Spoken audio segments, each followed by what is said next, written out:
ముందుగా ప్రజలందరికీ నూతన సంవత్సర శుభాకాంక్షలు. ఈ న్యూ ఇయర్ వేడుకల సందర్భంగా మన కర్నూలు జిల్లా ఎస్పీ గారు శ్రీ బిందుమాధవ్ ఐపీఎస్ గారి ఆదేశాల మేరకు మన యొక్క కర్నూలు డిఎస్పీ గారు శ్రీ బాబుప్రసాద్ సార్ గారి ఆధ్వర్యంలో కొన్ని నిబంధనలు అమల్లో ఉంటాయి. కాబట్టి ప్రజలందరూ కూడా ఈ నిబంధనలకు అనుసరిస్తూ పోలీస్ శాఖ వారికి సహకరించవలసిందిగా కోరుతున్నాం. ముఖ్యంగా ఈ సెలబ్రేషన్స్ ఏదైతే రాత్రిపూట చేస్తారో అందరూ కూడా ఎలాంటి అవాంఛనీయ సంఘటనలు జరగకుండా రాత్రి 12:30 1 గంట లోపల అందరూ కూడా మీ ఇళ్ళకి సురక్షితంగా క్షేమంగా చేరాలని కోరుకుంటున్నాం. అలాగే దయచేసి ఎవరు కూడా మద్యం తాగి వాహనాలు నడపడం, అతివేగంగా నడపడం, సైలెన్సర్లు ఎక్కువ శబ్దం వచ్చేలాగా సైలెన్సర్స్ తీసి నడపడం, ఇలాంటి వాటి మీద చాలా కఠిన చర్యలు తీసుకోవడం జరుగుతుంది.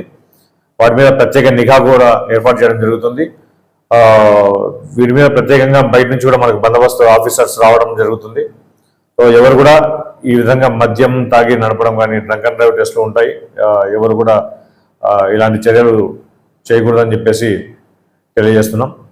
అలాగే ప్రత్యేకంగా రాత్రిపూట మహిళలు ఈ గుళ్ళకు కానీ చర్చిలకు కానీ వాళ్ళ ప్రార్థన నిమిత్తం వెళ్ళే సమయంలో ప్రత్యేకంగా వారి కోసమని మనము బందోబస్తు ఏర్పాటు చేయడం జరిగింది. ఎవరైనా సరే రాత్రిపూట ఈ సెలబ్రేషన్స్ పేరుతో మహిళల పట్ల అసభ్యంగా ప్రవర్తిస్తే మాత్రం వారి మీద చాలా కఠినమైన చర్యలు తీసుకోవడం జరుగుతుంది. అలాగే రాత్రిపూట మొత్తం నగరం అంతా కూడా ఈ డ్రోన్ కెమెరాల ద్వారా నిఘా పర్యవేక్షణ ఉంటుంది. కాబట్టి ప్రతి ఒక్కరు కూడా కెమెరా పర్యవేక్షణలో ఉంటారు. ఈ విషయాన్ని మైండ్లో పెట్టుకొని ప్రవర్తించాల్సి వస్తుంది రోడ్ల మీద. అలాగే ఈ కూడుళ్లలో బహిరంగ ప్రదేశాలలో కేక్ కటింగ్ అని చెప్పేసి ఆగతాయి చేష్టలు చేయడం కూడా ఎట్టి పరిస్థితుల్లో ఉపేక్షించడం ఉండదు. అలాంటి చర్యలు ఎవరు కూడా చేయవద్దు. సెలబ్రేషన్స్ మీ కుటుంబ సభ్యులతో మీ ఇళ్లలో చాలా సంతోషకరంగా చేసుకోవాల్సిందిగా కోరుకుంటున్నాము. ఈ విధంగా మీకు ఇంకా ఏదైనా ఎవరి వల్ల ఏమైనా ఇబ్బంది కలిగేలా ఉంటే మీరు వెంటనే 112కు కాల్ చేయండి. కేవలం 2 నిమిషాల్లో పోలీసులు మీ దగ్గర ప్రత్యక్షమవుతారు. ప్రజలందరూ కూడా నూతన సంవత్సర వేడుకలను చాలా సంతోషంగా సెలబ్రేట్ చేసుకుంటారని పోలీస్ శాఖ తరఫున మరొకసారి అందరికీ కూడా నూతన సంవత్సర శుభాకాంక్షలు. Thank you.